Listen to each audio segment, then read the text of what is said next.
Okay, in this lesson, we're going to review the screenshot insertion function. The screenshot insertion function is built into Microsoft Excel, and it's an alternative to using the snipping tool, which I'm sure a lot of you use if you're using Microsoft Windows.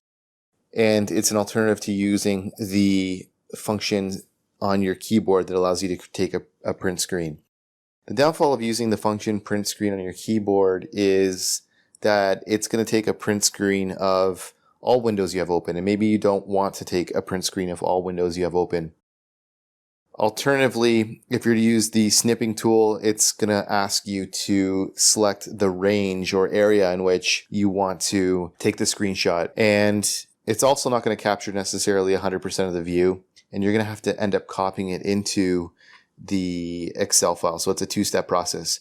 Versus if you're to use the screenshot insertion function built into Microsoft Excel, it's a one-step process.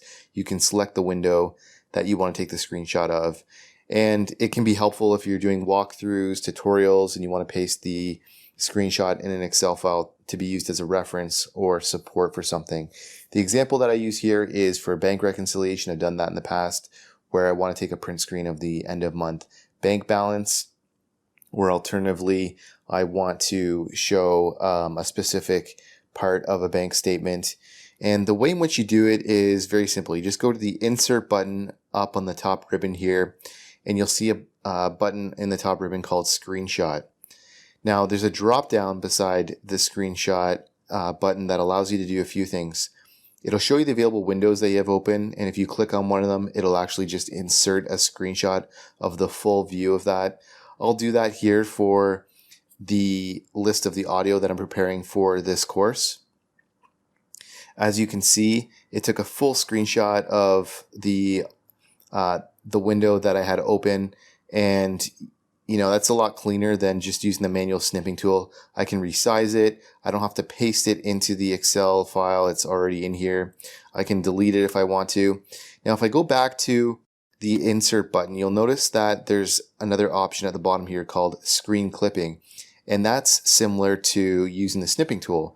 So if you do want to capture a specific piece of a screen, you can customize how much you want to clip by using this Screen Clipping tool. So let's go ahead and try using that. I'm actually going to take a screen clip of the website that I have open here, which is my website for finance lessons.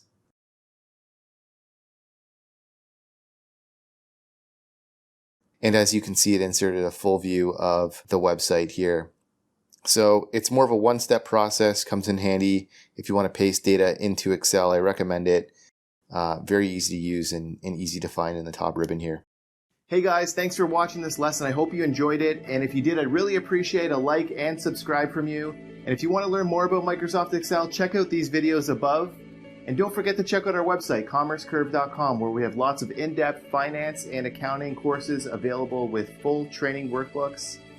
All of our courses come with complete workbooks of lessons, examples, pre-built financial models, and training video.